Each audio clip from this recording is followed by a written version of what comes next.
Welcome to திஷியாஸ் kitchen. திஷியாஸ் kitchen என்ன பார்க்க போகிறோன்னா, குழந்தைங்களுக்கு ரொம்ப பிடிச்சமான, அதே போல் வீட்டில் இருக்க எல்லாருக்குமே ரொம்ப பிடிக்கும் இந்த சிப்ஸு.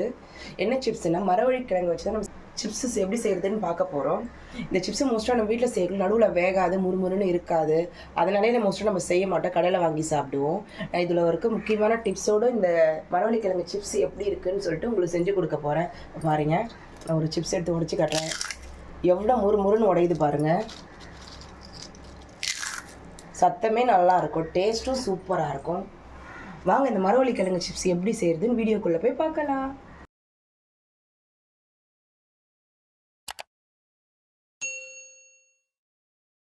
மரவள்ளி கிழங்கு சிப்ஸ் செய்கிறதுக்கு நான் பெரிய பெரிய கிழங்காக இன்றைக்கி நான் 2 கிழங்கு எடுத்து நல்லா தோலெல்லாம் சீவி நல்லா வாஷ் பண்ணி எடுத்து வச்சுருக்கேன்.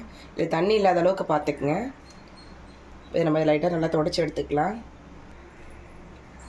அவ்வளோதான், நல்லா நம்மள துடைச்சி எடுத்தாச்சு. இப்போ இதை இந்த மாதிரி கிழங்கு சீவுறதுக்குன்னே தனியாக விற்குது கடையில். இது நம்ம உருளைக்கிழங்கு, வாழைக்காய், இந்த மாதிரி மரவள்ளி கிழங்கு சிப்ஸு எது வேணால் இதில் போட்டு நேந்திரப்பழம் எல்லாமே இதில் நம்ம சிப்ஸு போடுறதுக்கு ஈஸியாக இருக்கும். ஸ்லைஸும் சின்னதாக விழும். அதே போல் இதை நம்ம சீவக்குள்ளே பார்த்து சீவணும். கடைசியாக முடியக்குள்ளே வேகமாக சீவணுனாக்கா கையில் அடிப்படும். பாருங்கள், ஆல்ரெடி நம்ம ஒரு தடவை போட்டு எடுத்து பொறிச்சு சாப்பிட்டாச்சு ஒரு கிழங்கு. இப்போ நம்ம போட போகிற மறுபடியும் போடக்குள்ளே சேஃப்டியாக போடுங்க. எனக்கு போட தெரியாதனால எங்கள் வீட்டுக்காரர் தான் போட்டு கொடுப்பாரு இந்த சிப்ஸு போட்ட மாதிரி. ஏன்னா டைட்டாக வரும் இது.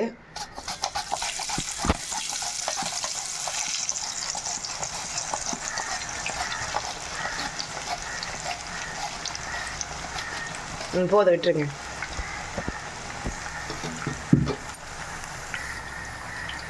இது உடனே திருப்பாமல் ஒரு நிமிஷம் விட்டா போல் திருப்பி போட்டுக்கலாம். இப்போ பாருங்கள், ஒரு நிமிஷம் ஆகிடுச்சு. திருப்பி போட்டுக்கலாம்.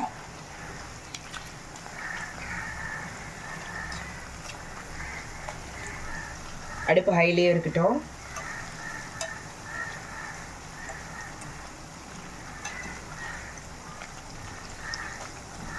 மறுபடியும் ஒரு நிமிஷத்துக்கு அப்புறம் திருப்பிக்கலாம்.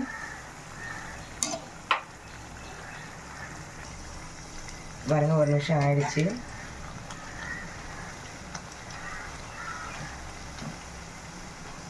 நல்லா திருப்பி விட்ட போல் மொத்தமாக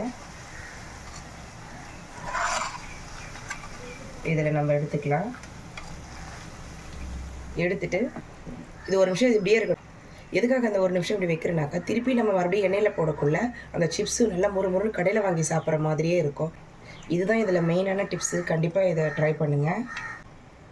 எனக்கு ஒரு நிமிஷம் ஆகிடுச்சு, நான் எண்ணெயில் போட்டுறேன்.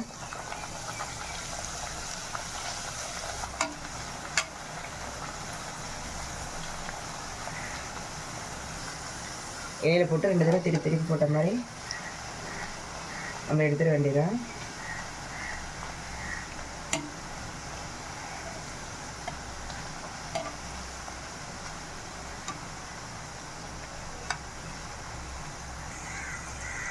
நம்ம இது வீட்லேயே செய்யலாம். டேஸ்ட்டும் ரொம்ப நல்லாயிருக்கும். பசங்களுக்கும் இது ரொம்ப பிடிக்கும். அதே போல் சுட சுட போட்டு உப்பு காரம் போட்டு சாப்பிடக்குள்ளோட அந்த ருசி அட்டகாசமாக இருக்கும்.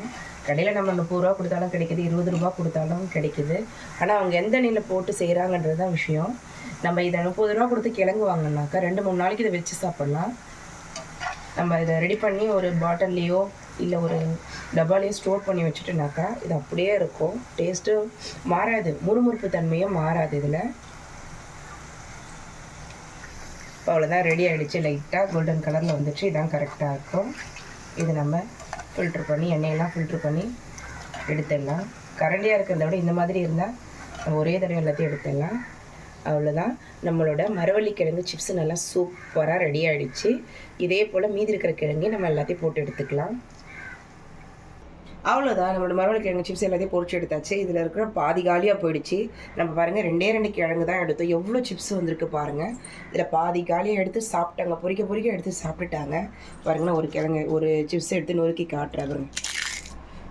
எவ்வளோ முறுமுறுன்னு இருக்குது பாருங்கள். கடையில் கூட இந்த அளவுக்கு கிறிஸ்பியாக வராது. இதோட டேஸ்ட்டும் சூப்பராக இருக்கும். கண்டிப்பாக உங்கள் வீட்டில் ஒரு தடவை நீங்கள் ட்ரை பண்ணி பாருங்கள். இந்த வீடியோ உங்களுக்கு பிடிச்சிருக்குன்னு நினைக்கிறேன். இந்த வீடியோ உங்களுக்கு பிடிச்சிருந்துச்சுன்னா எங்கள் சேனலை லைக் பண்ணுங்கள், கமெண்ட் பண்ணுங்கள், சப்ஸ்கிரைப் பண்ணுங்கள். பக்கத்தில் இருக்க பெல் பட்டனை மறக்காமல் கிளிக் பண்ணுங்கள். தேங்க்யூ.